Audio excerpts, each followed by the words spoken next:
And not only was I so right about some of those things, they even internally were saying, what the are you doing? Dem insiders begged the team to not campaign with Liz Cheney.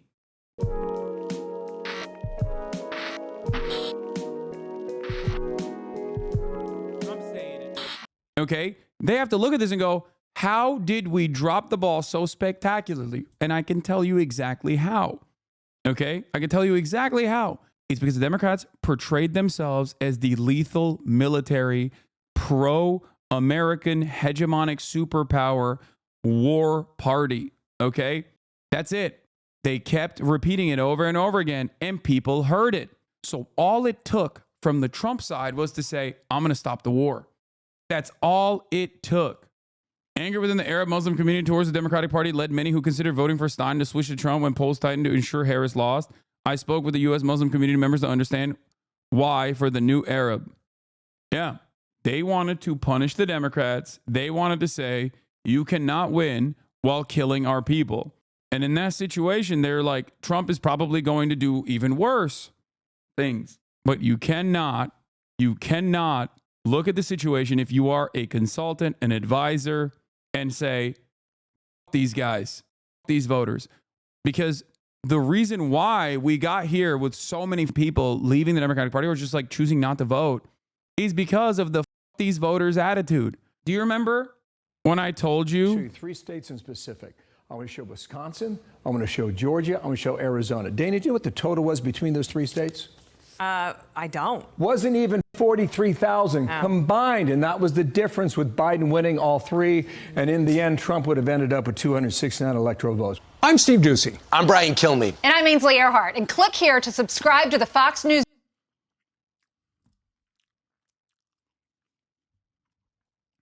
Remember that number. Remember that number. This is why I told you the uncommitted movement was very important. But nobody listens to me.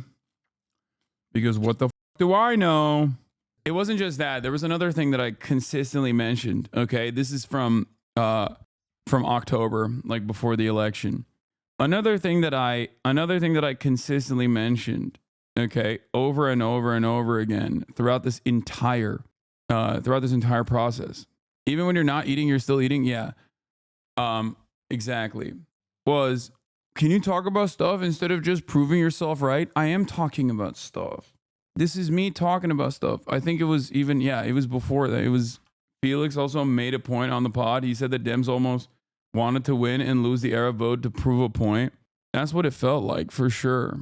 There were a lot of instances where I asked you guys to clip my takes because I was like, I'm telling you right now, this shit is not good. It's in September. Sorry, not October. The thing is, I don't even know what to say, actually. Stop talking, Hasan. I really want to understand your thought process behind cutting off your nose to punish your face, but it's going to get worse, right? Yes. Long-time listener, first-time subscriber. Love everything you put out. Can I ask why you class yourself as white? Are you being sarcastic? I mean, I am. I'm pale as like, I track as white for many people before they find out my name is Hasan. I have a lot of white privilege. So I say I'm white because I am. Uh-oh. Little F that just took place. I don't know what happened. The moment that I said I'm white, all of a sudden, the stream was like, no, you're not. Calm down now. Little baby F. Hold on. Let me also hit up Felix. He said like 2-ish. Remember when Hasan used to be brown and now all of a sudden he's white? So which one is he? There's never been a moment where I've said I'm brown. I've always said I'm white. It's usually incredibly racist people who switch between whether I'm white or whether I'm brown, okay? Depending on how they want to construct an argument. They want to You asked us to clip this? She's losing. It is because she ran a dog shit campaign by refusing to disassociate from Biden. Okay, number one, first and foremost, refusing to capture the momentum that she had early on and capitalize on it by addressing the real economic harm that Americans were feeling, by simply saying, oh, $50,000 in tax cuts for startups. Like, that's what we're going to do. If she loses, it is entirely because she did not separate herself from Joseph Robinette Brandon and ran towards him, which is the absolute stupidest thing she could have done. And I don't want to hear from a single goddamn person that I was wrong on that. I was 100% right on that. And polls from Blueprint and many other pollsters show that reality. Messaging polls show that people hate that Kamala Harris. Thoughts on the liberals blaming progressives? They're bailing on the pro-Palestine movement. What do you mean bailing? They were never on board with the pro-Palestine movement at all. So sorry for the DNC. From the DNC, sorry, 2X. Oh, this one. Long military dick and wave it at everyone in the region, bringing troops into the fray. Okay, bringing troops into contest. Do everything in its power to make sure that the Dems don't win. Kamala Harris will be attached to all of Joe Biden's worst foreign policy achievements. Barring that, without that, this election is not in the bag at all. I've been warning that the Democrats are way too cocky, way too confident about the Brad Summer memes, the momentum that they got, the momentum that they experienced. That momentum came because the Democrats responded to public pressure. I'm sorry, you have to be the dumbest to be like, I'm voting for Kamala Harris because she's going to go to war with Iran, because she's going to stand up to America's enemies. You want to know why I know you don't think that that's a good speech? Because you're coping in the chat saying, well, it's not for me. Maybe it's for some other person. Maybe it's for the Trump guys that want to drop Trump, but just like need that extra oomph. Are you saying this was a 1 out of 10 absolute train wreck in your opinion? No, of course it's not a 1 out of 10. My expectation coming into the speech was to see what Kamala Harris talks about when she's like the joy candidate, to bring hope and change and joy. She had the opportunity to run 2008 Obama. That's what I was expecting. Even if it was fake, my expectation at the very least was that the couple moves that they made, they were going to lead into a progressive messaging campaign. I'm sorry. The Democratic president should never, ever say, we are going to have the most lethal army, the most lethal military in the world. You're supposed to be the counterbalance, the fascist, jingoistic sentiment. You're supposed to at least aesthetically present yourself as the peaceful candidate, as the peaceful party. She went up there and went cop mode. It was shocking. Like, I shit on anarchists all the time. You know this. I do. But goddamn, they're kind of not wrong. That's crazy. She had all this progressive momentum, and now all she's got are the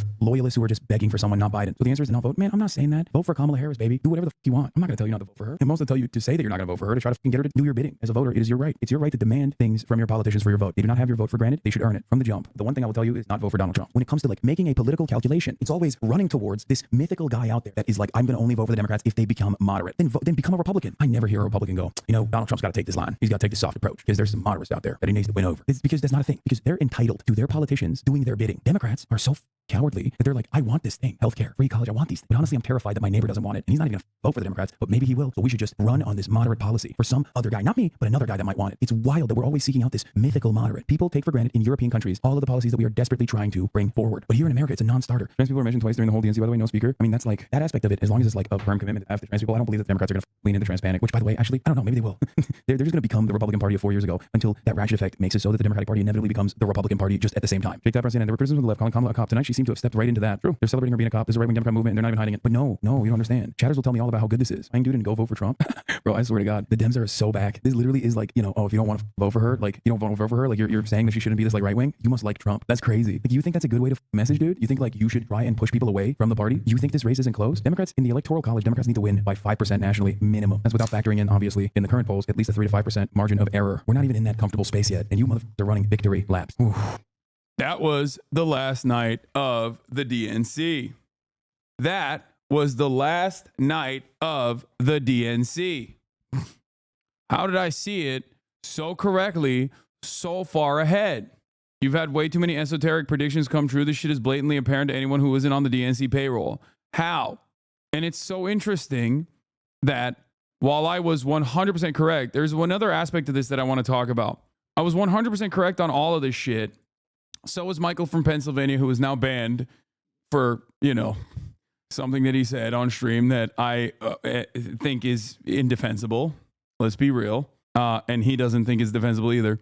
But a thing that I want to mention here, is that this isn't hindsight. This is foresight. This is sight.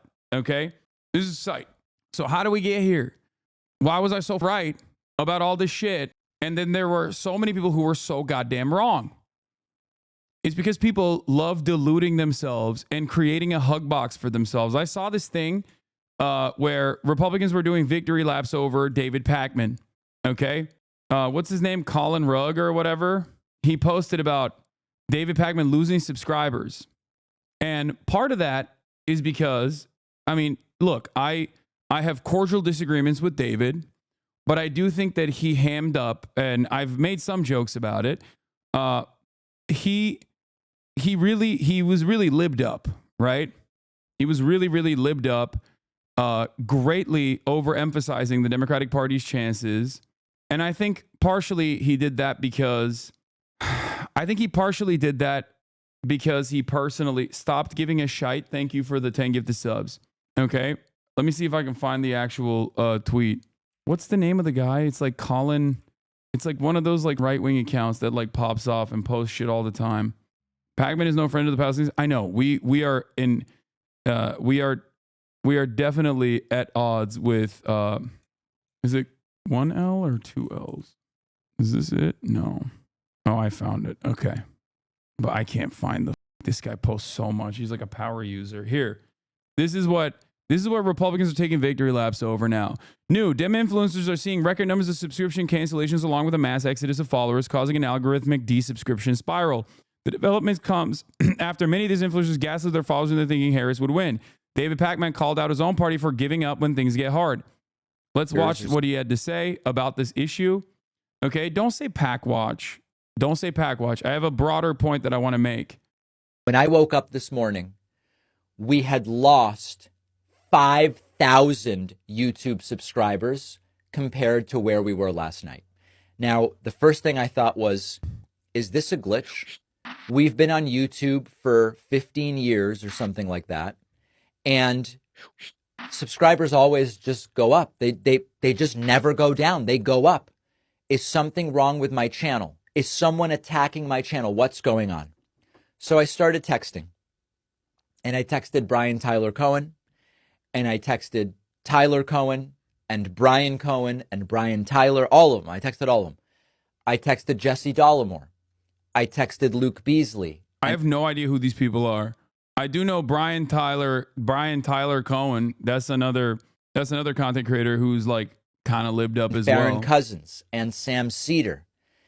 And every single one of our he didn't text me. Channels since last night is hemorrhaging subscribers. What is it that is going on? Here is a graphic. As you can see, subscribers just go up, up, up, up, and they are down. It is not just YouTube subscribers. We are seeing record cancellations of paid memberships. Record cancellations. These are the people that keep the show running. Now, for a moment, I thought, if it's just YouTube, maybe YouTube is purging people who are inactive subscribers. And once a year, usually YouTube does this, and you see a little decline, and then numbers go back up. They're not doing it. They're not doing it. And if that were the case, we wouldn't be seeing paid membership cancellations on the website. So now I understand what is going on. It's terrifying, but it is happening. A lot of people are checking out. I heard anecdotally from a couple dozen people who said, you know, David, I just can't do it anymore. I just can't do it. I'm checking out. I'm out.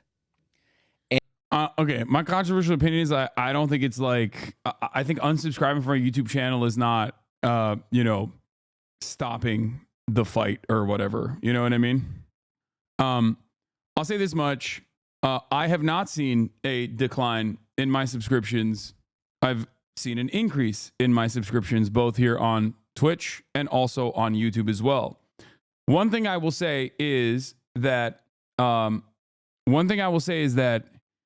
like, Colin Rugg is saying people were disillusioned by David Pac-Man's analysis, so they're punishing him by unsubscribing. I can't speak on this. I don't know if that's like the actual, I don't know if that's literally what happened. I wonder if I think it could be interesting to have a conversation with David Pac-Man about like what he thinks the campaign did wrong and match it up against like what he has presented as, what the campaign has done right. But is Hasanabi archive not you? No, it's not. My point is, David Pac-Man called out his own party for giving up when things get terrifies me because our instinct is the opposite of what it does. And we will get crushed if this is the way we just respond to defeat. The right wants us to not exist. The right wants to decimate independent progressive media. When the right loses, they get organized, they fund, and they create insanely effective organizations like Turning Point USA. Investing in the Daily Wire and build out this huge network of right-wing idea and influencers. We are in an algorithmic desubscription spiral right now because when people start unsubscribing on YouTube, YouTube thinks, oh, we probably shouldn't recommend this content. The thing is, I will say this much, okay? I did notice something in my own YouTube. Okay. This is like kind of, I guess this is somewhat irrelevant, but I mean, it's like a hyper specific focus. But even in my own YouTube, every time I was, openly critical of the Democratic Party, are the Democrats throwing this election 3 weeks ago? Does Kamala Harris still have a chance? Kamala Harris is wild for doing this podcast. Like every time I was critical, how the media lies to you, Tim Walz defends himself on Fox News. Most of my coverage was incredibly critical of the Democratic Party. And the incredibly critical videos of the Democratic Party were simply Kamala is flopping in this interview. Like these critical videos where I kept reiterating my position over and over again about what the Democrats were doing wrong did not reach a broad audience. People did not want to see it. People did not want to see it at all. Whereas videos where I was hopeful about Kamala Harris's chances, okay, is Kamala Harris's strategy all wrong? 3 weeks ago, 123,000. What the hell is Kamala doing with Ested Herndon? 144,000. Kamala losing Arab voters to Trump? 108,000. Kamala Harris's town hall was a disaster. Sub 100K. Okay. Drama, 500,000 almost views. Okay. Shitting on the Republicans, as Austin said, hogwash, that goes nutty. People love that shit. There was a post in your sub of people doing the same. I'm done. I ain't following politics no more. I'm letting God take the wheel and be uninformed. I'm sick of it. Feels selfish. Yeah, I mean, that's one Reddit post. I'm looking at like broader numbers here. It's getting closer. Craziest poll ever dropped. See, this is the Iowa poll, 384,000. And if you look at like David Pakman's, I assume if you look at David Pakman's videos from the time, if we were to look at an assessment of that, it seemed like there are a lot of people that wanted to see positive news about Kamala Harris. So they responded positively to positive news about Kamala Harris. Okay. Liberals wanted hopium. Liberals wanted hopium. They wanted to get libbed up and they wanted to hear how bad Trump was and how good Kamala Harris was.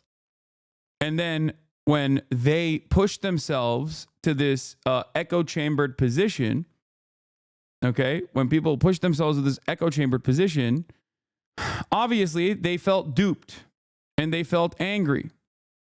And to a certain degree, it's kind of their fault. Like you were seeking out this content. You were rewarding people that were giving you this content. Actually, I didn't click on your videos because I thought, of course, our most prominent online dude is shitting on us. Yeah. Now, the reason why I'm mentioning that anytime I criticize Kamala in your comment section and say she's going to lose, I get swamped with libs calling me a Trump supporter. It's true. I listen to the pod Johns when you depress me too much. Yeah, if you were also in there, if you were also exhibiting that kind of tendency and not taking this stuff like seriously and then turning around and just like seeking out positive affirmations about how great Kamala Harris was actually doing, remember that. Like, remember how you got there. If you feel like this world-changing event that unfolded and you felt like it was impossible to predict, then obviously there was a mismatch. There was obviously a mismatch with like what you were seeing. There was obviously a mismatch with what you were seeking out and what the reality was. It was actually this video that reminded me of that, actually. What was it? This is the day of. I think this was my final prediction and why. How are you not live? He is live, but Twitch is hiding his channel from the front page. You got to visit directly the stream. I remember seeing the comments on this video the day before the election, and I was, again, critical of Kamala Harris, and and even though I said Kamala Harris has a slight chance of victory. So why in the comment section, people were like, most analysts say she's run a good campaign. What is the data you're saying that she's run an objectively bad campaign? Her campaign has been flawless. What is he talking about? Data scientist here and avid Silver Bulletin reader. Nate Silver was the only on the Trump is going to win train when Biden was running. It's been a toss-up since Kamala tossed her hat in. Nate Silver is hedging his bets now that he can claim he forecasted a Kamala win. Hasan has no idea what the median voter thinks. Like, such bad takes. She's had a pretty perfect campaign. What are you talking about? Her campaign not ran bad. Her campaign has been amazing and effective by all objective metrics. I can't imagine what you're referencing. Campaign had been amazing. She had 100 days, not 2 years. Babes, I love you, but her campaign was so good. What are you talking about? It's absolutely not a fact. Wow, I actually have to disagree with this one. Her campaign has been pretty good. I usually agree with you, but I think she's had a great campaign. You make a few good points, but it's been a very good campaign. Not flawless, but damn good. Whenever I'm vindicated in moments like this, it's not the flex and be like, I told you so, you should have listened to me. I don't give a shit about that, okay? Because the world moves on and things are going to get worse before they get better. But the reason why I show you this is because I want you to identify exactly the motivations that you had in that moment that caused you to look at what I was saying and not hear what I was saying. Where were you getting information from that caused you to be so firmly committed to the idea that she ran a fantastic campaign? Hasan thinks a perfect campaign is one that 100% caters to his positions on all issues, even though his opinions are niche. I find myself almost always agreeing with Hasan's takes, but I really disagree here. Kamala's campaign has overall been good. Bit of a comms problem, but still great overall. This really shows Hasan's lack of political strategy knowledge. Like, you want a bad campaign? Look at Mondale versus Reagan. She had a great campaign. Every single comment. So, what? Kamala ran a great campaign, and the fact that Kamala lost really mutually exclusive? You can't run a great campaign and then lose by worse numbers than Hillary Clinton. Okay? Clearly, if you lost, what kind of attitude is this? No, dude. No, she ran a bad campaign. She lost. What are we talking about? Even in the aftermath of a resounding defeat, there are still people who are saying, no, you don't understand. She actually did do her best. No, she didn't. There are so many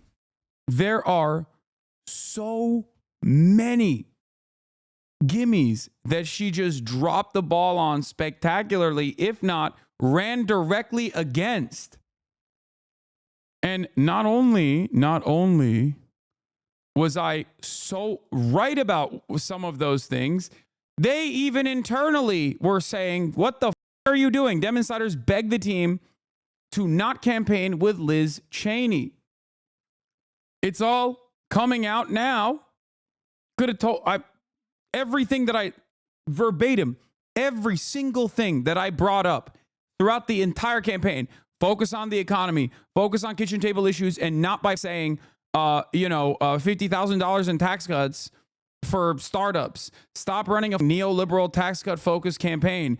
That's so stupid. These moderation focused policies are awful, and they're not responding to people's material harms, their material experiences. In case you missed it, inside the Harris team's all-staff call the other night, one bit, campaign leaders pleaded with staffers to not talk to reporters, according to 4 people on the call who spoke with Axios. What? Her campaign was perfect for those who'd crawl over glass to vote against Trump? That's not the voting majority. Exactly. Then by logic, Trump ran a stellar campaign. He didn't, but he still ran a better campaign than Harris. Yes.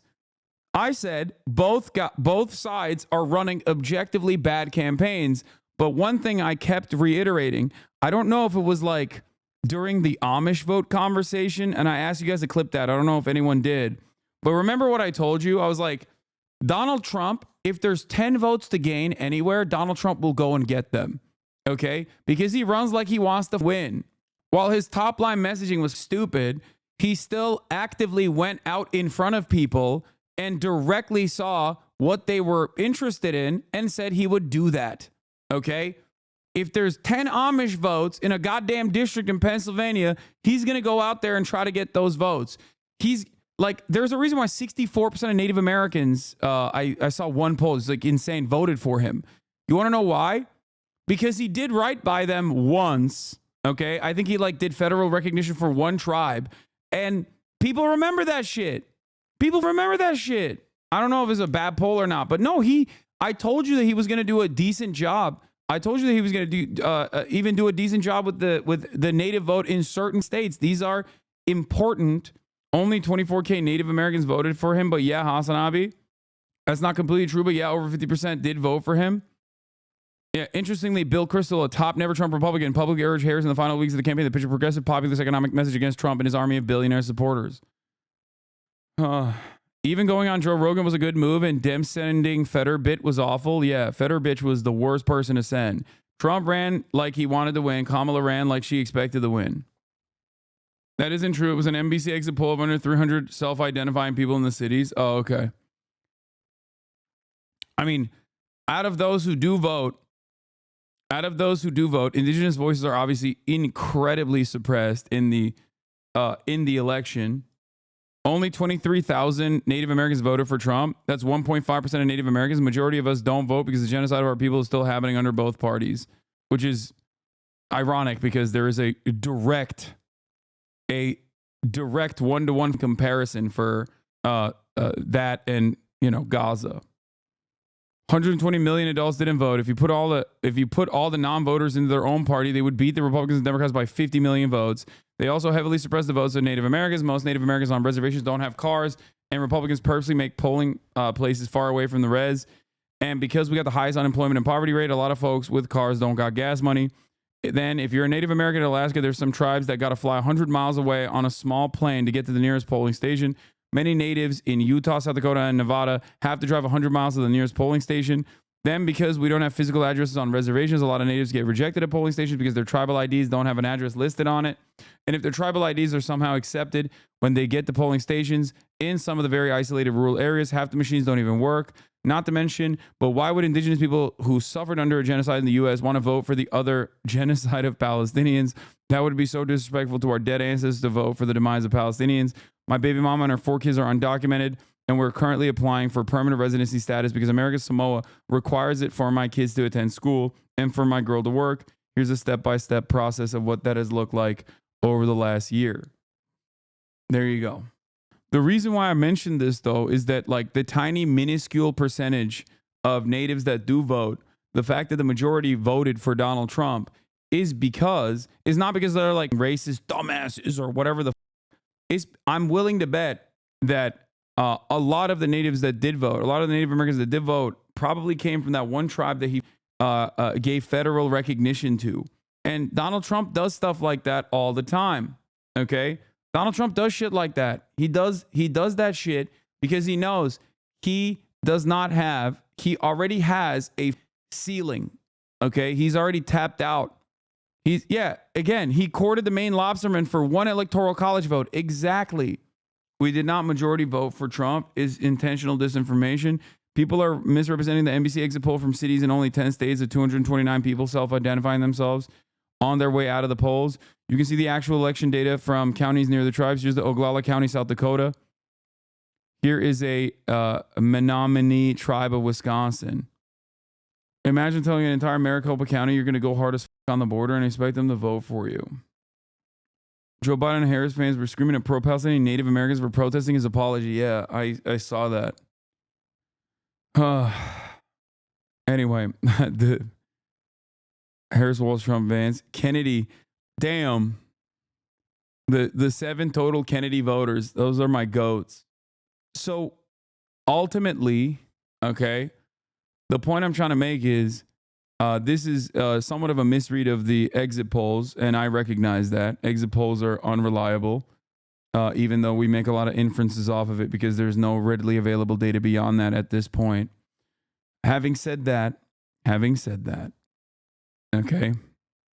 Ryan Grimm quoted you Donald word Trump for will word return to on the Al White Jazeera with Mark Lamont Hill on why young men didn't show up.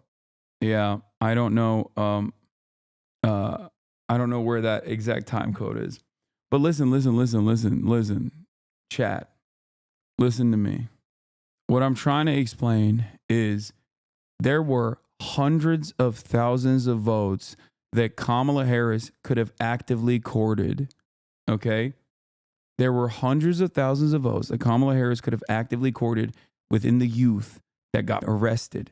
okay, for protesting against Israel's genocide of Palestinians. Members of the Arab, Muslim, Lebanese, Christian Arab communities and their friends, and just white people, black people, brown people, natives that cared about what America was doing. She could have actively courted those votes, okay? Hundreds of thousands over multiple swing districts. There was polling data readily available for this, okay? And she chose not to. And at the same time, she chose to not only avoid them, but also actively chastise them, actively push them aside. Arab voters specifically, like community leaders in Dearborn specifically, were like, I have used up so much of my political capital in my communities. Like, I have literally door knocked for every single Democrat. I want to vote for the Democratic Party. I know the dangers that Trump presents, but this campaign is pushing us away on purpose. This campaign is actively pushing us away.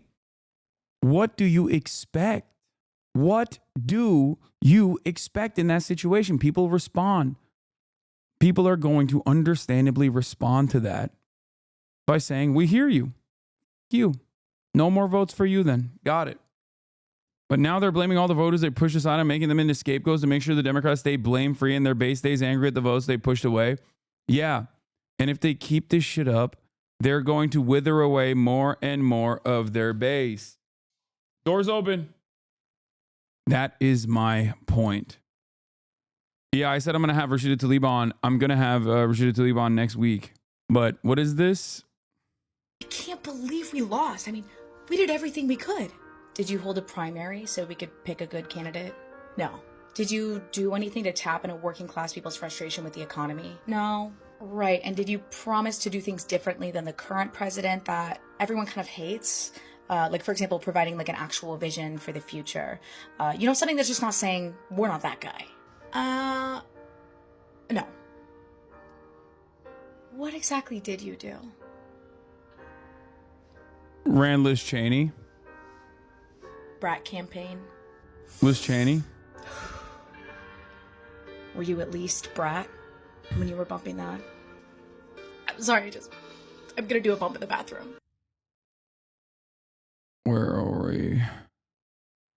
This is sick, by the way. I love this artwork. No progressives want socialism, and people are being honest. It's because they see communism as the ultimate goal, and they're fine with liberalism and capitalism, but that chasm will run the party deep. Dude, it's not. I've never once advocated for a politician to go full tilt socialism. When I talk about what I think is successful strategies of running a modern Democratic Party campaign in the United States of America, given the material conditions, I am an advocate for social democracy. Like, that's people call me libbed up for that reason. It's so goddamn frustrating. I'm not like, dude, start jailing every landlord or some shit. Why not? Because I'm not a delusional theory nerd that is hugboxed into believing that there is a firm and committed militant vanguard party out there. I recognize, as someone who talks to normal human beings on a regular fucking basis, as someone who reads quite a bit about the way that people analyze modern American society, that there is very little class consciousness. Material realities are different. The way that the American industrial output, the way that workforces exist is different. Okay? There is no industrial assembly line where organizing is almost a naturally occurring phenomena. Okay? And in places where people do have a tendency to work under old structures of like an assembly line, corporations have developed methods of absolutely gutting any sort of organizational rigor. Amazon is a great example of this. There is a reason why Amazon has an unimaginable amount of churn, an unimaginable amount of turnover. they specifically bribe you to quit. Because if you were working in a facility year over year over year, you are inevitably going to recognize your coworkers. You are going to start, what are you saying? You make no sense. Yes, I make no sense because you have no understanding of, no, don't ban him. You have no understanding of theory. You have no understanding of like how things work. Okay? That's just the easiest way to put it. What I'm talking about right now is specifically for the theory nerds who say, why are you not advocating for a Marxist, Leninist, vanguard party? Okay, this is for a hyper-specific number of people in this community that think that their theory for change is not responsive. Why ban? Because he disagrees? No, I didn't ban him. I unbanned him. Many of you literally don't see what is happening in front of your eyes. Oh my God. Okay.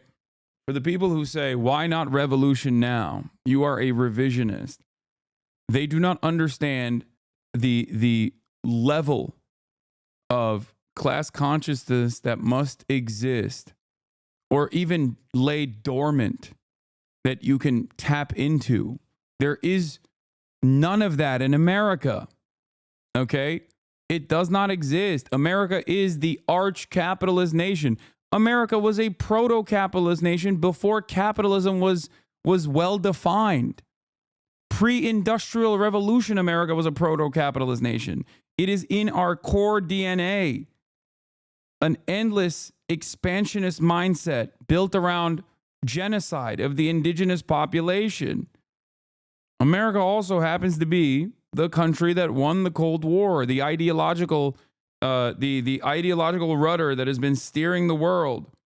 That's why the likes of Francis Fukuyama had said that history is over. You know, in the aftermath of the Cold War, it's done. This is now a permanent neoliberal vision that we will exist under. I mean, he's wrong because fascism is coming back in a big way, directly as a consequence of not having any sort of counter hegemon, directly as a consequence of not having any sort of counterbalance that is a moderating force that would offer capitalism a lifeline in the form of a welfare state. Yeah, I know he admitted that he's wrong today. That's why I'm bringing his ass up. The re-election of Donald Trump is a decisive rejection of liberalism, writes Francis Fukuyama. Would you say a primary focus of your work is to build class consciousness? Absolutely. That is what I'm here to do. That is precisely what I do, and I think I do it best. That's what I do best. My point is, neoliberalism has suffered from its own successes. Okay? Both parties are completely captured by corporate interests.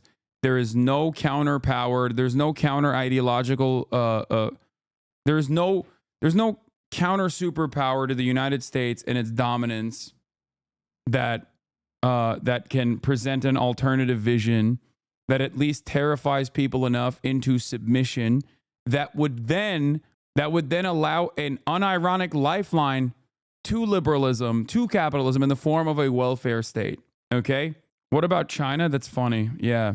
I think China is a perfect example of the most like the people point to China as like the closest to socialism, and China is like basically Swedish social democracy at its peak. That's it. That is another testament to how hard capitalism has dominated the planet. That's a pretty bad simplification. Yes, I am oversimplifying it. The social democracy with one-party fascist dynamics? No, I don't agree with that. Nice dialectic understanding. Holy shit. No, the capitalist contradictions need to be resolved at some point. Sock-them bourgeois reforms aren't the end-all be-all. Wait, so you're mad that I'm saying that China is like representative of like Swedish social democracy at its peak, okay? But then you're simultaneously also saying that sock-them bourgeois reforms aren't the end-all be-all, which is ironic because that's precisely what I'm presenting here. So you agree with me on this point, but then when I say that for China, you get mad. How is not one-party authoritarian regime? Holy moly. Guys, we live in a uniparty. Wake the up. Wake up. Okay? When it comes to the broadest scopes, when it comes to the broadest strokes, rather, America is uniparty. On American foreign policy, we're uniparty. On neoliberalism, we're uniparty. What the are you talking about? Wake up. The wedge issues are what make you feel like there is some semblance of a democratic choice. And even in that process, you hear one party actively yell at their voter base to vote for them without making any sort of concessions whatsoever to the demands that they have. Okay? Every matter of state is still authoritarian inherently. That's the function of the state to begin with. And one party, multi-party, or a duopoly still ends up under a capitalist organization of the economy, churning out the same exact results. People understand it when I say neoliberalism won, okay? America won the Cold War, and it's suffering from its own successes. But when you move one step beyond that and talk about like American democracy and try to approach it with a little bit more theory, everyone goes, whoa, what are you talking about? This isn't to say that you shouldn't vote for either party. I'm not saying that. I'm not one of those people at all. Okay? I am a firm and committed advocate for voting. I love voting. I nut every time I vote. But I'm not American. I agree to an extent about the U.S. system, but cannot agree China is any kind of democracy, really. I don't think anybody understands the Chinese governance, Chinese form of governance. And while it is less democratic overall, certainly, than even the theoretical democracies that we have in the Western world, like people, I think that there is no voting process whatsoever. There is. In the U.S., there is basically one party, the business party. It has two factions called the Democrats and Republicans, which are somewhat different but carry out variations of the same policies. Noam Chomsky. Do people think there's no voting in China? I think they also think that like Chinese voting is similar to like Vladimir Putin or something. Like every country has a different process, right? Even in the Western world, there's different ways in which people go out and vote. There's different forms of governance, but ultimately, on the broadest level, and it sounds kind of reductive, and I guess it is kind of reductive, governments just either work at the behest of corporations, which is what I would say is what is going on in the Western world, with some minor variation, or the corporations in China work at the behest of the government, and as long as the government is interested in, for one reason or another, uplifting people's material conditions, then the people, regardless of a overall lack of civil liberties, feel as though the government has their back and feel quite patriotic about the many significant gains that their government has made. This is the case in China, something that we've talked about before. We tend to forget that many in China and in their lived experience of the past 4 decades, each day was better than the next. Why shouldn't they feel that way? Why shouldn't they feel overall overwhelmingly positive? It's like they're having their own version of the 90s in America, you know, in terms of like global dominance. I'm Chinese, and while I'm not sure that China will eventually transition to full-blown socialism, I would say that China is easier to reform its way into socialism compared to Western countries, since we've already won a revolution to have a communist party in charge. I know for a fact that at least our leaders have a firm grasp on dialectics. Yeah, I mean, if they apply it, whether they will apply it or not is an entirely different conversation. China doesn't have socialized medicine. Are they really the people's billionaires? I think the healthcare industry is probably one of the worst consequences, or not consequences, like, but one of the areas that need the most improvement. They do have socialized medicine, by the way. You're wrong about that. But there are significant issues with Chinese healthcare overall. Anyway, I don't know why the we're talking about China. Yeah. Look, if you want to understand how shit operates in China, their zero COVID policies were unimaginably restrictive. Okay? Incredibly restrictive. What happened? They no longer have those policies. They did that. It was very effective, but it was also incredibly restrictive. And it was more so the lack of knowing exactly when you would be able to freely roam the lands, right? I think it was the It was the lack of understanding, like, and feeling like you have no control over your life, and that to that degree, that was very frustrating for people. And what happened? People straight up revolted, okay? And then what did the government do? They ended it. In China, you can't change the party, but you can change the policies. In America, you can change the parties, but you can't change the policy. This is what Eric Lee said. But at the moment, the Chinese, the party state, has proven an extraordinary ability to change. I mean, I make the joke. That is largely blown out of proportion. No, it wasn't, dude. Come on. Like, yes, at the time, their policies were incredibly restrictive, but it was done at the behest of the people, for sure. But it was far too restrictive. Like, not knowing how long you're gonna be stuck in your home, even if they're giving you food, right?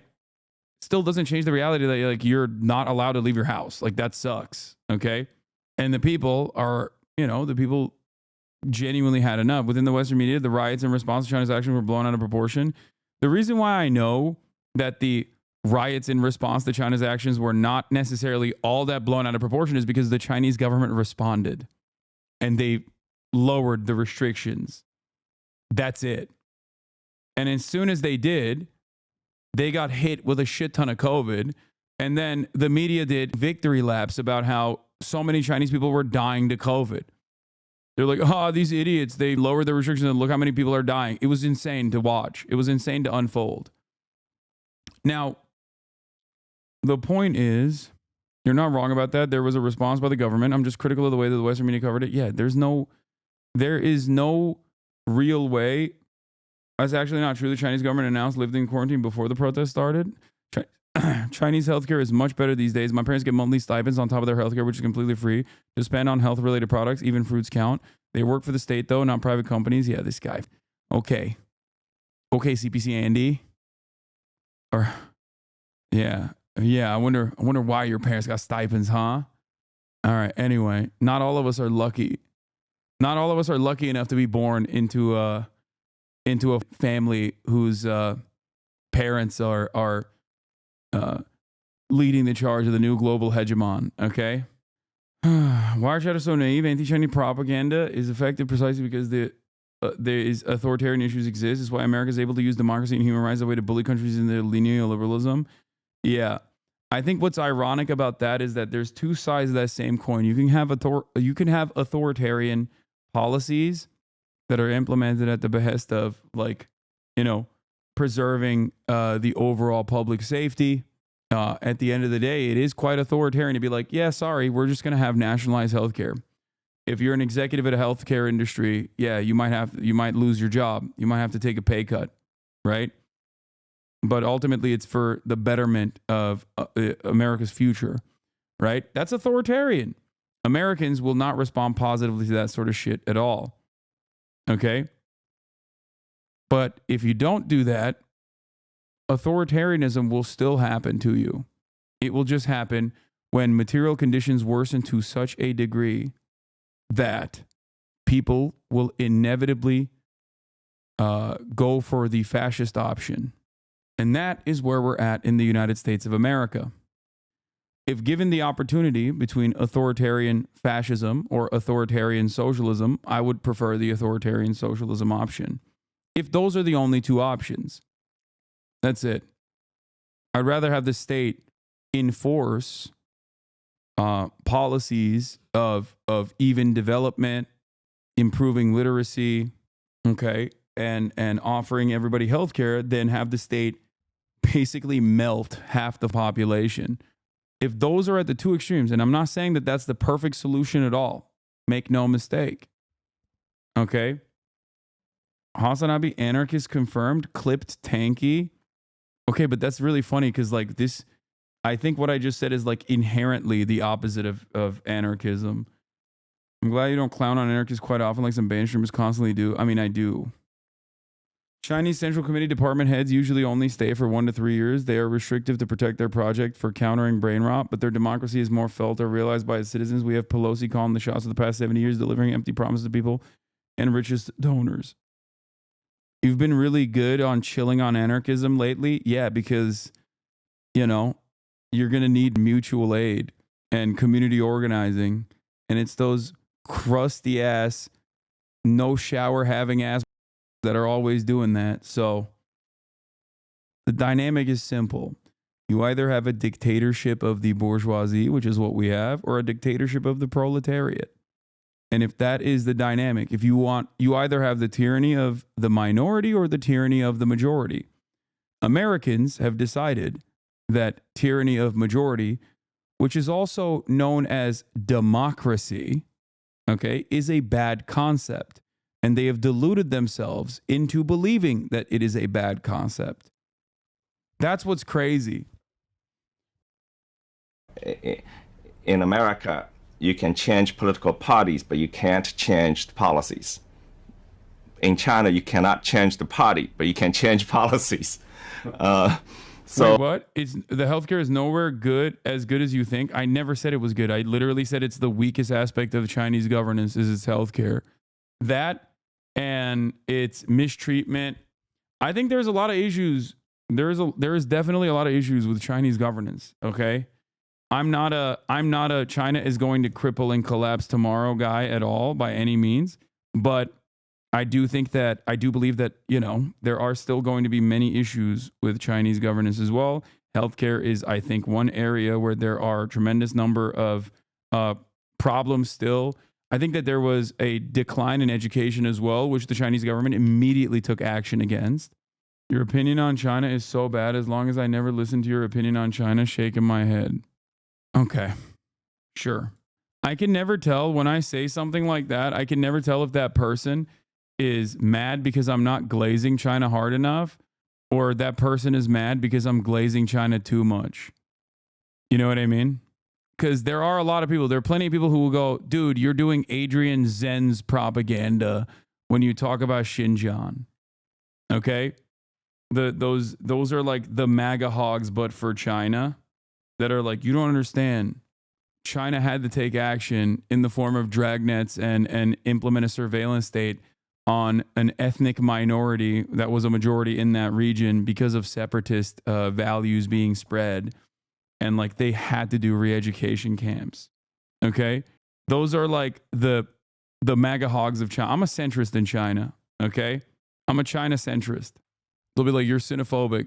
And then I'll be like, I don't think they're doing like mass organ harvesting of the Falun Gong or whatever. And that Falun Gong is like a rabid CIA-backed psychotic cult that is anti-miscegenation, and that they should never be taken seriously, no matter how many Shen Yun / Epoch Times / NTD coverage, NTD channels they have.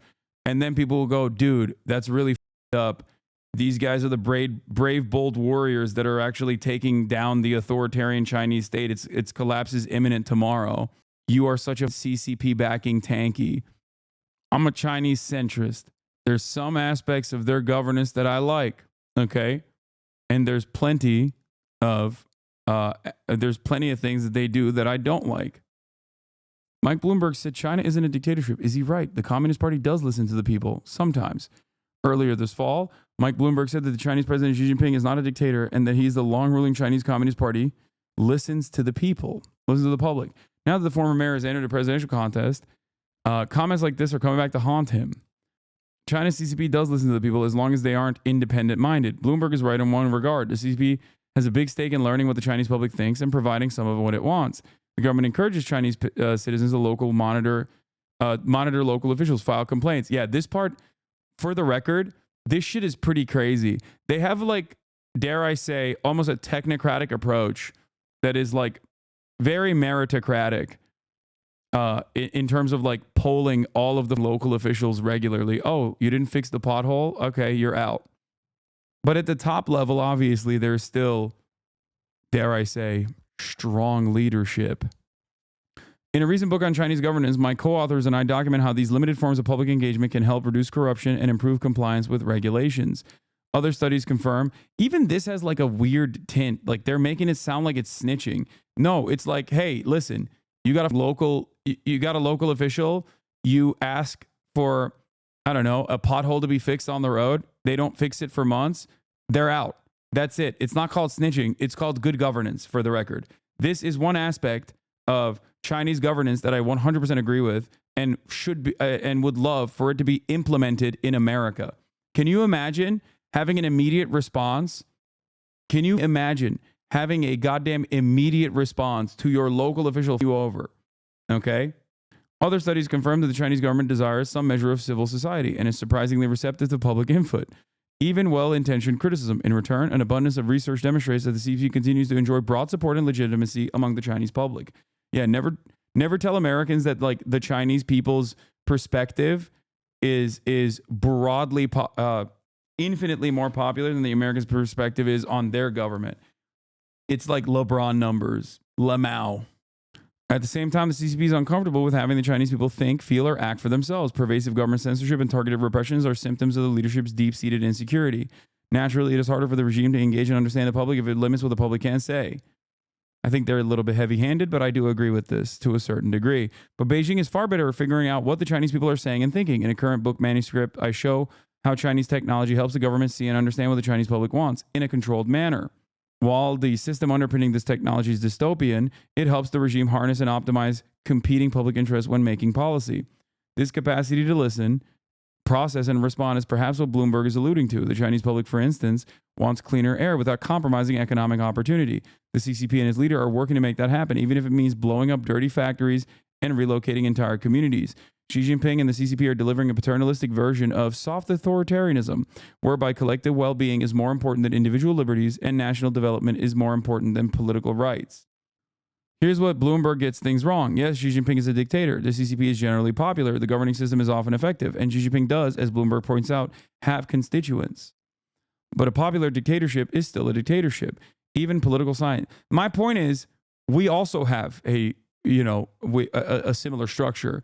We have just duped ourselves into thinking that we do not have an authoritarian government. You know? That's why I used to do this meme where I would like talk about America as though I was a member of the Western political class that is writing an op-ed on China.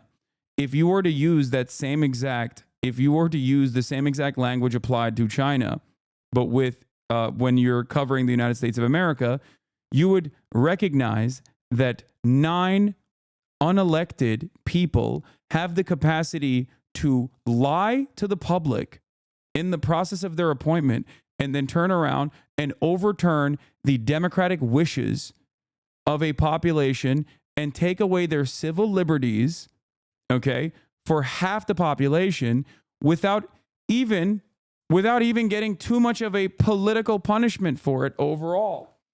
That is what happened in America in these past 4 years. Do you consider that to be democratic governance? I don't. This is sick. I wonder why they stopped this. How we would cover James Comey's firing if it happened in another country. How we would cover the Supreme Court nomination fight if it happened in another country. How would the U.S. cover the State of the Union if it happened in another country? I wish they would. Dude, I want to do this. I want to bring it back. If it happened there, key test for liberal opposition in legislative elections. Like, I don't want to dive too deep into Orientalism and how many people are misguided and don't understand that the same principles that exist in the Western world are oftentimes looked at as a barbaric practice everywhere else. In Russia, or in the USSR, you had gulags, right? You had work camps and gulags. In America, we house 25% of the entire globe's prisoner population, and slavery is literally constitutionally protected as a mechanism of punishment.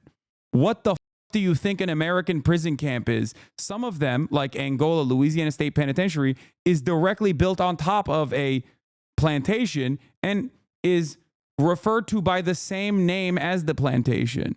In Pakistan, they accept bribes. That is disgusting and gross. A barbaric practice of bribery exists in both Pakistan and India as well. Here in the United States of America, we have codified and legislated our bribery structure in the form of corporate lobbying. Do you understand? That is the difference. We delude ourselves into thinking that these structures are very different. It's buttoned up. It's more civil. Okay? the way you would cover it in like the way you would cover shit that we do here if they were done in China. Can't wait for that to be to be clipped out of context. I hate the internet, man. It's fine. In the United States, let's just say it's not the USA. Let's say it's a different country. In this different country, you can have the richest person on the planet who is not even originally from the country, okay, come into the country as an undocumented migrant, okay, slowly but surely work his way up the ranks of lucking into being in the right place at the right time, okay, and generating an endless amount of wealth by consistently overpromising and under-delivering. But given the way that the stock market works, people still have this firm commitment to him. That person can be under investigation by every orifice of the federal government. Every regulatory investigation, every regulatory agency has launched an investigation to a number of different companies that this massively powerful billionaire owns, okay? And that person can openly say, I am going to give another person that is also a billionaire and corrupt in his own right, $50 million, $100 million, and I'm going to help him win the election so that now I control those federal regulatory agencies. Okay? For the tiny, minuscule price of $120 million, I now control every single federal regulatory agency that has, throughout time, targeted, investigated, and punished each of my companies that I own. That's real. That happened. Okay? That's Elon Musk. That is straightforwardly what is going on right now. It's stuff that you read in the history books about oil barons and railroad barons completely controlling the American government. Okay? And it's happening in front of your eyes right now. And yet you turn around and you go, that's different though. How is this different in China? Great question. In China, the government controls the corporations. So you have to be a party member for the most part to be able to even rise through the ranks. Okay? But if you step out of turn and maybe even sometimes criticize the government for good reason or for bad, you get punished. That's it. Can you imagine if America punished China executes former asset management chief for corruption? Can you and they execute their own party members too? Like they will. I mean, I'm not in favor of capital punishment, but I do need you to understand. Like, imagine a different world where the government says, "Oh, you've poisoned baby formula and you've killed people, or you've poisoned the water supply of protected lands. Yeah, sorry. Not only are you going to jail, but so are the corrupt government officials that turned a blind eye to it."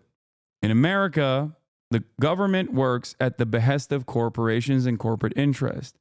In China, the corporations work at the behest of government. In the United States of America, we value and reward our omega wealthy for engaging in corrupt practice. We sometimes elect them as president twice.